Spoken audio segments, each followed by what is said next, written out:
இந்த ஆன்மீக தேடலில் பார்த்தீங்கன்னா பல பேர் ராசி பலன் அதில் இருக்கக்கூடிய நட்சத்திரங்கள் லக்னங்கள் வச்சு இந்த கோயிலுக்கு தான் போகணும். இப்போ திருவண்ணாமலை ஆன்மீகம் அப்படின்னு எடுத்துட்டிங்கன்னா பௌர்ணமி அன்னைக்கு இவங்க தான் வரணும், இந்த ராசிங்க வரக்கூடாது, திருச்செந்தூருக்கு இவங்க தான் போகணும், இவங்கெல்லாம் வரக்கூடாது அப்படிங்கிற மாதிரி பல ஜாதகக்காரங்க எந்த அளவுக்கு திறன்பட ஆய்வு செஞ்சு சொல்கிறாங்கன்னு தெரியல. ஆனால் இந்த ஆன்மீக தேடலில் பிரபஞ்ச சக்தி படைக்கப்பட்ட அனைத்து கோயிலுக்கும் எந்த மனிதர்களும் பக்தர்களும் எப்போ வேணாலும் போகலாம். அதற்கு ஒரு விதிமுறைகள் வகுக்கப்படலை. அதனால் சந்தோஷமாக யாருக்கு எப்போ தோணுதோ போங்க, உங்கள் பிரார்த்தனைகளை வைங்க, அந்த வழிபாடுகளை சிறப்பாக செய்யுங்க. ஆனால் அதே நேரத்தில் திருவண்ணாமலைக்கு 5.5 லட்சம் பேர் 6 லட்சம் பேர் பௌர்ணமிக்கு போய் அங்கே இருக்கிற மக்களுக்கும் தொந்தரவு பண்ணாதீங்க.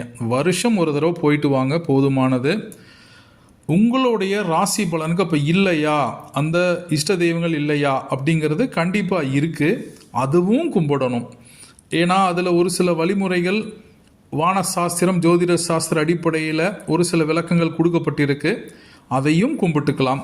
இது எல்லாத்த விட முக்கியம், பௌர்ணமி அன்னைக்கு குலதெய்வம் பெண் தெய்வமாக இருந்தால் கண்டிப்பாக நீங்கள் அங்கே தான் கும்பிடணும்.